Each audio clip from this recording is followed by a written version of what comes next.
Hi there.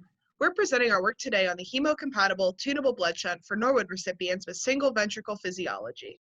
This design is intended for use in infants with hypoplastic left heart syndrome that will undergo the Norwood procedure within 5 days of their birth. And so hypoplastic left heart syndrome is characterized by a small left ventricle, which leads to decreased blood flow to the lungs to become oxygenated, which can result in cyanotic babies. So the current shunt that is used in the Norwood procedure does not accommodate for patient growth and requires revision surgeries. So our design is looking to accommodate for patient growth by increasing the inner diameter, which would ultimately reduce the need for these revision surgeries. And this design came with certain requirements. First, the inner hydrogel lumen shown in blue must increase in radial cross-sectional diameter by 15 to 18% upon UV exposure in the presence of LAP, a photoinitiator. Second, the inner hydrogel lumen must be non-hemolytic. Midway between the Norwood procedure and the next procedure, the shunt lumen diameter will need to be expanded to support the baby's growth. To do this, the surgeon will orthoscopically insert a drug-eluting catheter with a UV fiber optic light into the infant.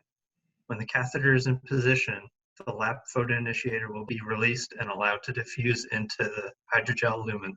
The surgeon will then expose the lumen to UV light to initiate the lumen expansion. For the hydrogel inner lining of the shunt, we chose dextran methacrylate due to its non-hemolytic properties and its ability to cross-link when exposed to UV light and a photoinitiator. We needed to synthesize the dexma by adding methacrylate groups to the dextran polymer, which we did through this ring opening reaction with glycinyl methacrylate and DMAP in DMSO. After initial diameter change testing with solid cylinders to determine the optimal degree of methacrylation, we proceeded to use 95% dexma as it showed the greatest modulation upon UV exposure. A 95% dextran methacrylate hydrogel was affixed to the PMMA tubing and subjected to diameter change testing with the more physiologically relevant hollow cylinder geometry to assess their functional requirement. So as you can see here with our hollow cylinder geometry testing, we achieved an inner diameter change of 15 to 18% with 5 to 7 minutes of UV exposure. Secondarily, we assessed the hemolytic tendency of our prototype using ASTM standards to determine whether or not our dexma hydrogel lumen would cause hemolysis. There were 2 parts to this test, including extract and direct contact testing with whole rabbit blood.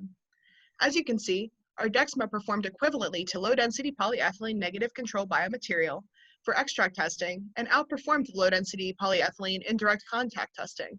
This indicates that dextran methacrylate is non-hemolytic, making it a suitable blood contacting biomaterial. In conclusion, our design met both of our functional requirements. First, that the inner diameter change was between 15 and 18%, and next, that it was non-hemolytic.